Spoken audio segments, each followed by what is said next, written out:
नमस्कार। जन टीवी के उत्तराखंड के इस खास बुलेटिन में आप सभी का स्वागत है। मैं हूं आपके साथ प्रियंका तिवारी। बुलेटिन की शुरुआत करेंगे हेडलाइंस के साथ।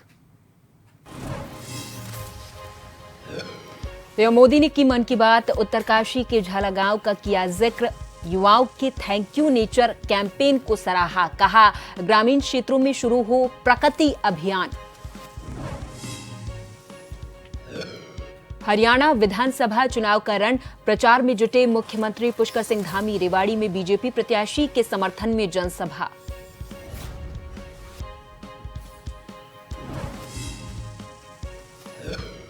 हरिद्वार में अवैध अस्पतालों पर शिकंजा, लापरवाही के कई मामलों के सामने आने का जिक्र, स्वास्थ्य विभाग ने कसी कमर।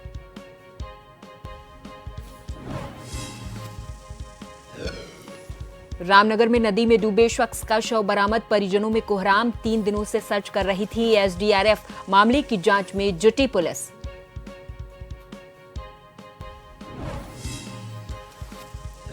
और देहरादून समेत 5 जिलों में भारी बारिश के आसार, आईएमडी ने जारी किया येलो अलर्ट, सोमवार से प्रदेश में मौसम खुलने की संभावना।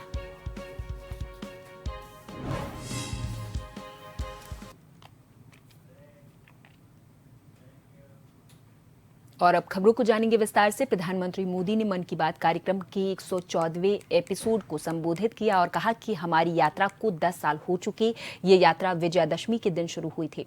10 साल पूरे होने के समय नवरात्रि का पहला दिन होगा। मन की बात के कई पड़ाव हैं जिन्हें मैं भूल नहीं सकता। ये कार्यक्रम मेरे लिए मंदिर में पूजा करने जैसा है। पीएम मोदी ने कहा कि हाल ही की अमेरिका यात्रा की समय बहुत मैसेज मिले, हमारी प्राचीन कलाकृतियों को लेकर बहुत चर्चा हो रही है। अमेरिकी राष्ट्रपति ने अपनापन दिखाया है। उन्होंने भारत को करीब 300 कलाकृतियां वापस लौटाई हैं। इनमें से कुछ 4000 साल पुरानी भी हैं। कि मुझे हाल की अपनी अमेरिका यात्रा के एक खास पहलू को लेकर बहुत सारे संदेश मिल रहे हैं। भारत को करीब 300 प्राचीन कलाकृतियों को वापस लौटाया है। अमेरिका के राष्ट्रपति बाइडेन ने पूरा अपनापन दिखाते हुए डेलावेयर के अपने निजी आवास में इनमें से कुछ कलाकृतियों को मुझे विकास भी। इधर उत्तराखंड के मुख्यमंत्री पुष्कर सिंह धामी ने प्रधानमंत्री मोदी के मन की बात के 114वें एपिसोड को सुना है। प्रधानमंत्री मोदी ने अपने मासिक रेडियो कार्यक्रम मन की बात के दौरान देशवासियों को संबोधित किया। अपने 114वें एपिसोड में पीएम मोदी ने कहा कि हमारी यात्रा को 10 साल हो चुके। प्रधानमंत्री मोदी के मन की बात एपिसोड को सुनकर उत्तराखंड के सीएम पुष्कर सिंह धामी ने कहा कि 10 सालों में प्रधानमंत्री मोदी ने जनता के बीच काफी सकारात्मक संदेश दिए हैं।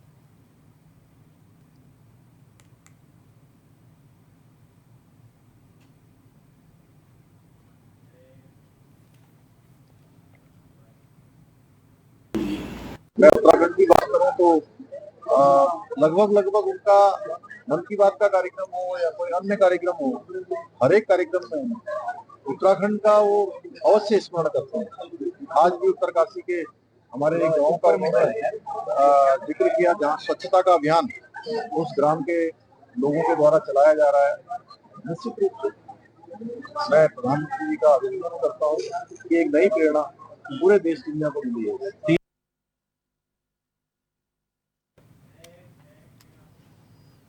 तो वहीं उत्तराखंड के मुख्यमंत्री पुष्कर सिंह धामी ने हरियाणा में तीसरी बार भारतीय जनता पार्टी की सरकार बनने की बात कही है। उन्होंने कहा कि हरियाणा की जनता डबल इंजन सरकार के कार्यों को देख चुकी है, इसलिए प्रधानमंत्री मोदी की अगुवाई में हरियाणा में तीसरी बार डबल इंजन की सरकार बनेगी।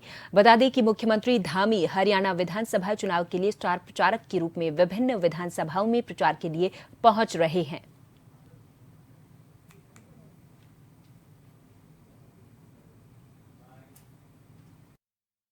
हरियाणा में पिछले 10 साल से जो भारतीय जनता पार्टी की सरकार चल रही है, डबल इंजन की सरकार चल रही है, आदरणीय प्रधानमंत्री मोदी जी के मार्गदर्शन वाली सरकार चल रही है, उस सरकार ने अनेक काम वहाँ पर किए हैं और आज हरियाणा हर क्षेत्र में आगे आ रहा है, चाहे वो कोई भी क्षेत्र हो। और हरियाणा के अंदर भाई भतीजावाद, भ्रष्टाचार जो बड़े पैमाने पर 2014 तक हुआ करता था, उस पर पूरी तरह से रोक लगी है, पारदर्शिता आई है पहले घोटाले होते थे, घपले होते थे, लेकिन पिछले 10 सालों में पारदर्शिता के साथ हर क्षेत्र में काम हुआ है। नौजवान युवाओं को नौकरी मिली है, नई नई योजनाएं आई हैं, गरीब कल्याण के लिए काम हुआ है। तो वहाँ पर तीसरी बार भारतीय जनता पार्टी की सरकार बनेगी, फिर से डबल इंजन लगेगा, क्योंकि लोगों ने डबल इंजन का प्रभाव देखा है, डबल इंजन का काम देखा है। आपको बता दें कि मुख्यमंत्री पुष्कर सिंह धामी हरियाणा के दौरे पर हैं। आज उन्होंने रेवाड़ी में एक चुनावी जनसभा में शिरकत की है। बीजेपी प्रत्याशी लक्ष्मण सिंह यादव के पक्ष में वोट भी मांगे हैं। वहीं गुरुग्राम में सीएम धामी और केंद्रीय मंत्री मनोहर लाल बीजेपी की रैली में शामिल होंगे। पुष्कर सिंह धामी की ये रैली शाम 5 बजे सेक्टर 6 के कम्युनिटी सेंटर में आयोजित की जाएगी। यहां पर वो जनसभा को संबोधित करते हुए बीजेपी उम्मीदवार मुकेश शर्मा के लिए जनता से वोट की अपील करते हुए नजर आएंगे।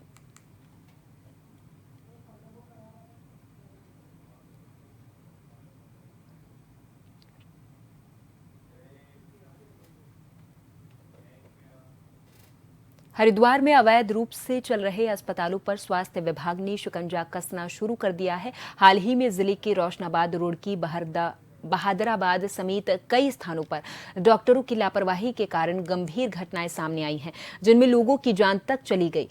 इस घटनाक्रम के बाद जनता में आक्रोश फैल गया है और कई स्थानों में हंगामा भी हुआ है।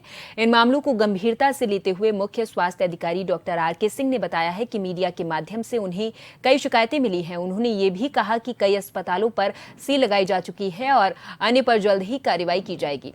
इधर स्वास्थ्य विभाग ने जिले में अवैध रूप से संचालित अस्पतालों को चिन्हित करने का अभियान शुरू कर दिया है, ताकि भविष्य में ऐसी घटनाओं को रोका जा सके।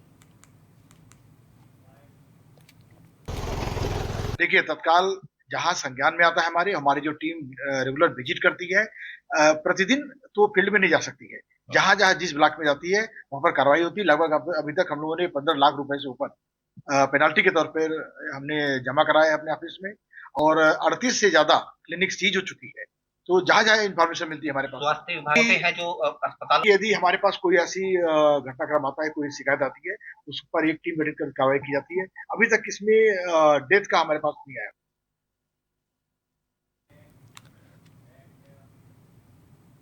हिंदू धर्म में मृत्यु के बाद गंगा में अस्थियां प्रवाहित करने के बाद ही अंतिम संस्कार को पूर्ण माना जाता है। लोग अपने दिवंगत परिजनों की अस्थियां गंगा में विसर्जित करते हैं, लेकिन दिल्ली और हरिद्वार की धार्मिक संस्थाएं लावारिस मृतकों को मोक्ष दिलाने के लिए बड़े जतन कर रही। दिल्ली की धार्मिक संस्था देवोत्थान सेवा समिति और हरिद्वार की पुण्यदायी सेवा संस्थान पिछले 23 सालों से लाखों लावारिस मृतकों की अस्थियों को गंगा में विसर्जित कर चुके हैं। हरिद्वार के सती घाट पर 4000 से ज्यादा लावारिस अस्थियों को गंगा की गोद में प्रवाहित किया गया है।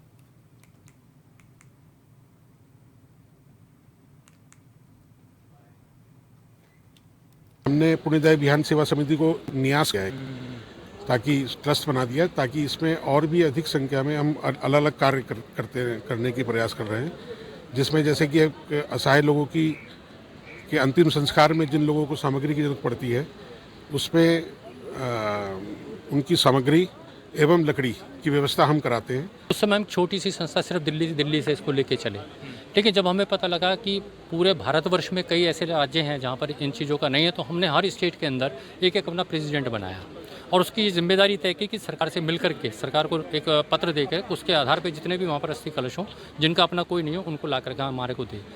कोशिश हमारी ये रही, आप सब लोगों के अथक प्रयास से 2 बार हमने 2011 में पाकिस्तान में भी जो हमारे हिंदू सिख भाइयों की अस्थियां रखी हुई थी आज़ादी के बाद जो रहते थे, उनको 2 बार हम लेके आए। एक बार 135 लोगों को लाए, एक बार 160 लोगों की अस्थियों को लेके आए। एक सामाजिक कार्य है जो सनातन धर्म में जायज़ है, तो इसलिए हम इसको करने के लिए अपनी वॉलेंटरी सेवा यहाँ पे देने आते हैं। आत्मा को शांति मिलती है जो अपने सनातन धर्म में है भी। इधर मानसून उत्तराखंड से इसी सप्ताह विदा हो सकता है, लेकिन उससे पहले कुछ जनपदों में अगले 2 से 3 दिन में 1 से 2 दौर भारी वर्षा हो सकती है। मौसम विज्ञान केंद्र के अनुसार रविवार को कुमाऊं मंडल के बागेश्वर और पिथौरागढ़ और गढ़वाल मंडल के देहरादून, रुद्रप्रयाग और चमोली जनपदों में भारी वर्षा हो सकती है। इसे देखते हुए येलो अलर्ट जारी किया गया है। अन्य जनपदों में कहीं कहीं बादल छाए रहने और हल्की वर्षा हो सकती है। मैदानी इलाकों में मौसम साफ रहने का अनुमान है।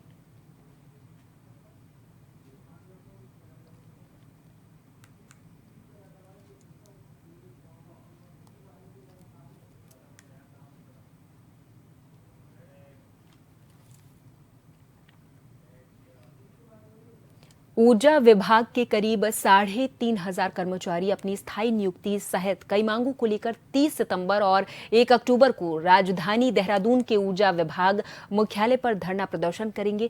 विद्युत संविदा एकता मंच के संयोजक विनोद कवि ने कहा है कि उनकी सरकार से लगातार बात होती रही है, लेकिन अभी तक उनकी मांग नहीं मानी गई है। इसी के मद्देनजर संविदा कर्मचारी अपना विरोध प्रदर्शन जताएंगे। साथ ही उन्होंने कहा कि अगर उनकी मांग नहीं मानी जाती है तो सभी कर्मचारी हड़ताल पर भी जाएंगे।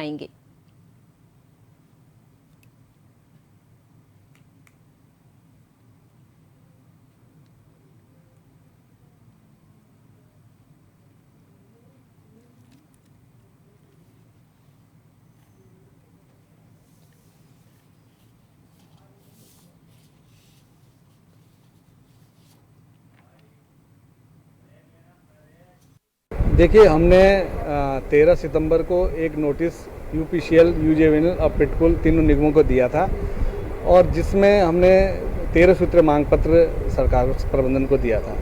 उन मांगों में हमारी जो मुख्यतः मांग है नियमितीकरण की। राज्य सरकार अभी विनियमितीकरण नियमावली 2024 लाने वाली है और हमारा सरकार से ये अनुरोध है कि उस विनियमितीकरण नियमावली में ऊर्जा क्षेत्र में जिस भी संविदा कर्मचारी ने 10 साल पूरे कर लिए हों उनको नियमित किया जाए, क्योंकि राज्य सरकार के कई विभागों में इससे पूर्व जो भी नियमितीकरण नियमावली आई है उसके तहत नियमित भी किए गए हैं। कई विभागों में उपनल के कर्मचारियों को विभाग में समायोजित भी किया गया है। शासनादेश से इतर वेतनमान और पद भी दिए जा रहे हैं, लेकिन ऊर्जा के क्षेत्र में जो लोग 10 साल, 15 साल, 20 साल से लोग काम कर रहे हैं, सरकार का उनकी ओर कोई ध्यान नहीं है। इसलिए इन चीज से आक्रोशित होकर कल दिनांक 30 सितंबर को यूजेवीएनएल में एक दिवसीय धरना दिया जाएगा और 1 तारीख को यूपीसीएल में एक दिवसीय धरना दिया जाएगा। यहाँ पर वक्त है एक छोटे से ब्रेक का। फौरन हाजिर होंगे कुछ और खबरों के साथ।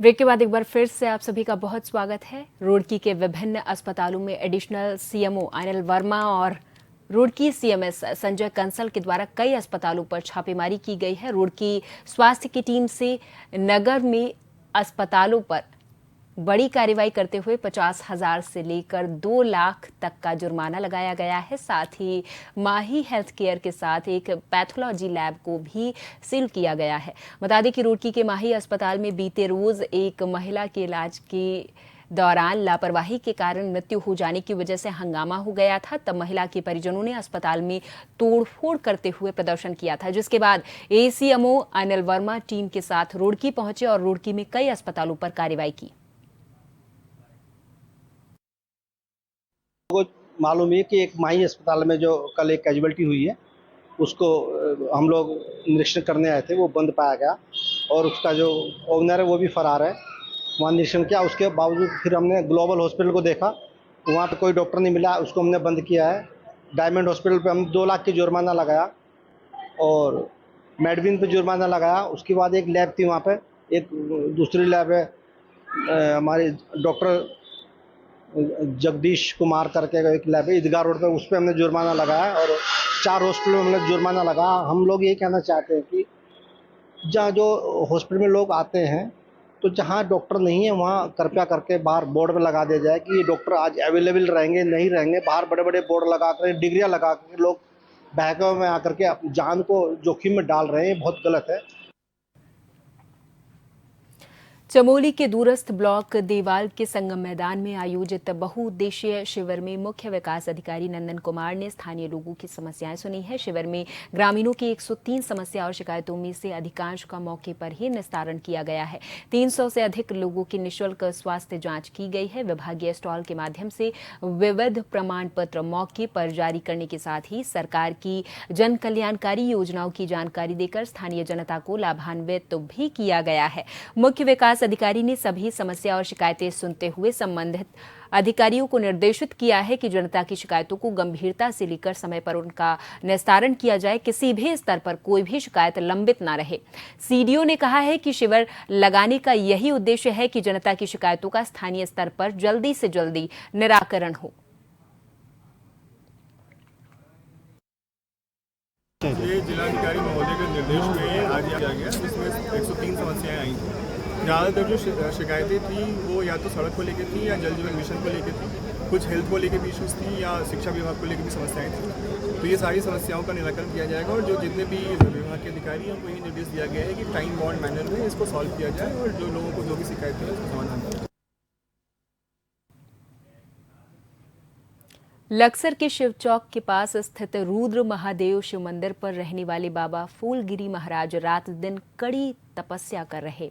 बाबा फूलगिरी महाराज का कहना है कि हमारे देश में अमन चैन बना रहे, वो इसके लिए 84 दिन की खड़ी तपस्या कर रहे हैं। उन्होंने कहा कि उनकी तपस्या उन देश के वीर जवानों की सुरक्षा के लिए है जो बॉर्डर पर तैनात हैं।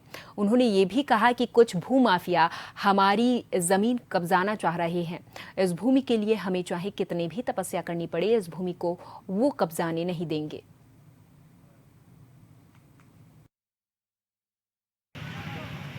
हमारे देश के लिए, जनता के लिए, रमन चैन के लिए, हमारे बॉर्डर पर जो जवान हैं उनके रहन सहन के लिए, शांति के लिए हमारे 84 दिन का तपस्या है मेरी, जिसमें बताया गया है नवनाथ 84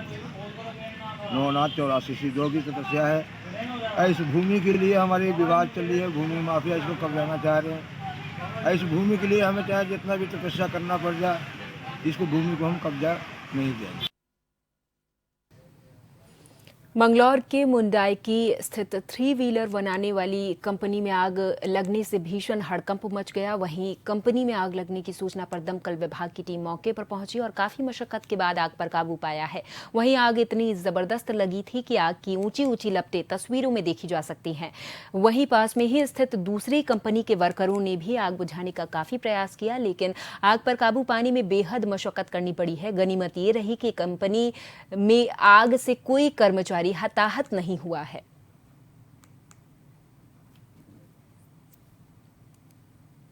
लगभग 5 बजे के करीब मुझे आज फैक्ट्री के मालिक द्वारा जो सूचना दी कि जो है ऐसे ऐसे उसमें जो धुआं उठ रहा है।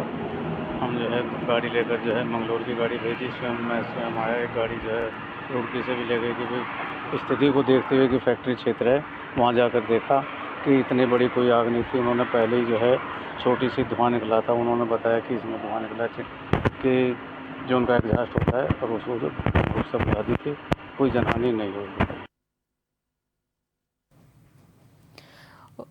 वायु प्रदूषण में नियंत्रण रखने को देखते हुए उत्तराखंड परिवहन निगम BS 6 बसें लाने की तैयारी कर रहा है। इस बात को लेकर उत्तराखंड परिवहन निगम के संचालक महाप्रबंधक CP कपूर ने कहा है कि commission for air quality management की ओर से हमें 31 दिसंबर तक का समय दिया गया है, जिसमें हमें 190 नई बसें लानी है। साथ ही उन्होंने कहा कि शेष बसों को लाने के लिए 31 मार्च 2025 तक का समय मिला है, जिसके बीच अक्टूबर महीने में डीजल की 130 BS 6 बसें आएंगी, 30 BS बसें CNG की और अन्य 30 बसें दिसंबर महीने तक आ जाएंगी।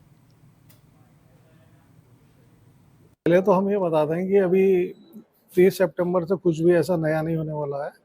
हमें जो है commission for air quality management से 31 दिसंबर तक के लिए समय दिया गया है, जिसमें हमें 190 बसें नई लानी है और उसके बाद जो शेष बची बसें हैं उसके लिए 31 मार्च 2025 तक का समय मिला हुआ है।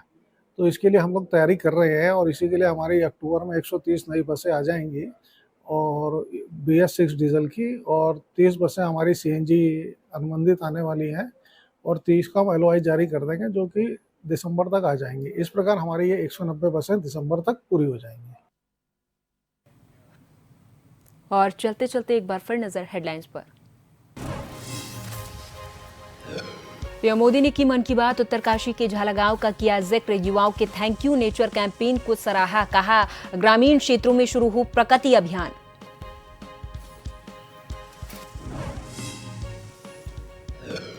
हरियाणा विधानसभा चुनाव का रण, प्रचार में जुटे मुख्यमंत्री पुष्कर सिंह धामी, रेवाड़ी में बीजेपी प्रत्याशी के समर्थन में जनसभा।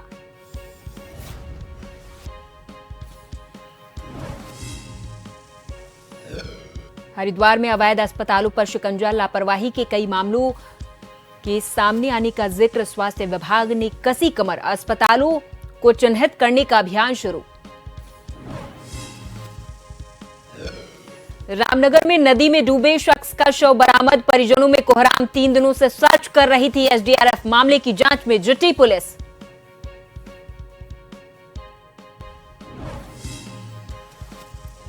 और देहरादून समेत 5 जिलों में भारी बारिश के आसार, IMD ने जारी किया येलो अलर्ट, सोमवार से प्रदेश में मौसम खुलने की संभावना।